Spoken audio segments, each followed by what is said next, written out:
ভাজা ছেঁচকি করছি। আমি একটু শুকনো লঙ্কা কালো জিরা ফোড়ন দিয়েছি, এই যে ভাজা ভাজা করছি।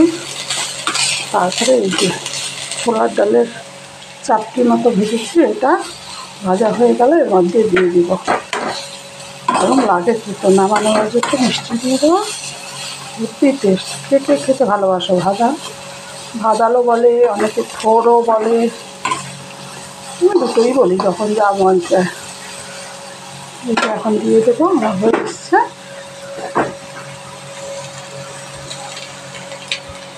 যাই হোক,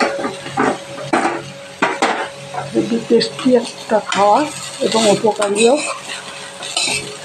আমার তো ভীষণ ভালো লাগে। তোমাদের কার কেমন লাগে অবশ্যই জানিও। ঠিক আছে, রাখছি। নেক্সট ভিডিওতে আবার দেখা হবে। থ্যাংক ইউ দেখার জন্য সবাইকে।